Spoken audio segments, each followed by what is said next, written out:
कोण के बारे में बता रहे थे। कोण के बारे में बताया था मैंने। कोण क्या होता है? दो किरणों के बीच के झुकाव को हम लोग कोण कहते हैं।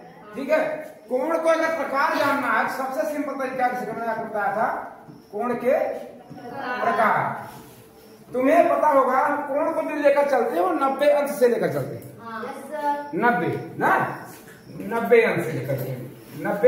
90 का दुगुना 180, 180 का दुगुना 160। ठीक है, ये 3 कोण होते हैं ऐसे कि जो कि एकदम एक्यूरेट बराबर होते हैं, न 90 से कम न 90 से ज्यादा, न 180 से कम न 180 से ज्यादा, न तो 360 से कम न 360 से ज्यादा। जो 90 अंश का कोण होता है उसे हम क्या बोलते हैं?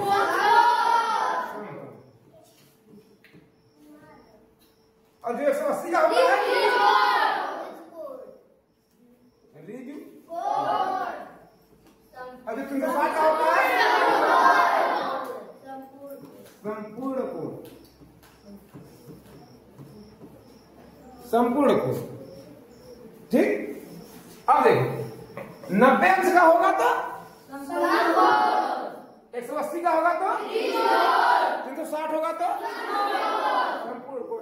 अब देखो हमने कहा कि जो कोण होते हैं, दो किरणों के बीच के झुकाव को कोण कहते हैं। और कि जितना एक चक्कर पूरा लगा लेता है तो पूरा चक्कर अगर एक बार घूम गया तो हो जाता है 360। यानी कुल मिलाकर के जो कोण का माप होता है वो 0 अंश से लेकर के 360। इस बात से सहमत हो? 0 अंश से लेकर के 360 अंश तक होता है। 0 अंश से 360 अंश होता है। तो 0 से आगे 90 पहुंच गया तो समकोण, 180 ऋण कोण, 360 हो गया संपूर्ण कोण। अब 0 से 90 के बीच में जो रहेगा मतलब 90 से कम, 90 से कम रहेगा न्यून कोण जो होगा वो 90 से कम होगा। इसको पहले लिख दो। 90 से ज्यादा रहेगा अधिक कोण हो जाएगा, अधिक कोण हो जाएगा। और फिर 180 हो गया ऋण कोण, 180 ज्यादा रहेगा तो बीच में तीनों घुसा दो, बृहद हो गया। हो गया 6 कोण। सबसे सिंपल तरीका। अब 90 से कम न्यून कोण, न्यून कोण होगा 0 से लेकर के 0 से ज्यादा 90 से 90 अंश, 0 से ज्यादा 90 अंश से कम। और 90 अंश से ज्यादा 90 अंश से ज्यादा और 180 अंश से, हाँ 180 कम नहीं, 180 नहीं, 180 से कम। और ऋण कोण 180 हो गया और बृहद कोण जो होगा 180 से ज्यादा, 180 से ज्यादा 360 से कम। ठीक है, हो गया 6 कोण।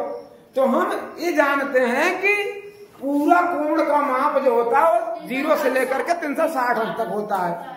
ठीक है, 90 अंश का रहेगा तो समकोण, 90 गुना 180, 90 गुना 180, 180 होगा तो ऋण कोण, 180 गुना 360 रहेगा तो दुगुना होगा वो एकदम एक्यूरेट होता है। उसके बाद 90 से कम न्यून कोण, 90 से ज्यादा अधिक कोण, फिर 180 ऋण कोण हो गया, 180 से ज्यादा बृहद कोण। ठीक है, और फिर 180 से ज्यादा बृहद कोण हो गया और फिर 360 पहुंचा आ गया। इस तरह से 6 प्रकार के कोण होते हैं। फिर उसके बाद मैंने आपको बताया, ठीक है, फिर उसके बाद हमने बताया था कि कोण युग्म, कोण युग्म, कोण युग्म यानी pairs of angle, pair of angles, pair of angles, pair कोणों का युग्म यानी कोणों का जोड़ा। जब दो कोण मिला करके ठीक है इस तरह से होता है। एक होता है 90 अंश जिसे कहते हैं यानी दो कोणों का योग,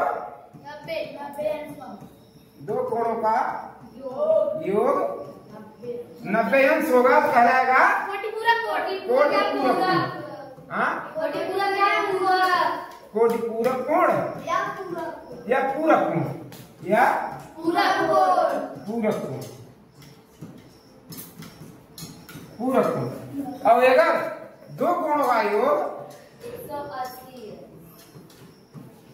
दो कोणों का योग कितना है? 180 है। कब से कराएगा? समपूरक कोण। हाँ, समपूरक कोण यही कराना था हम लोग को। समझ में आया? चलिए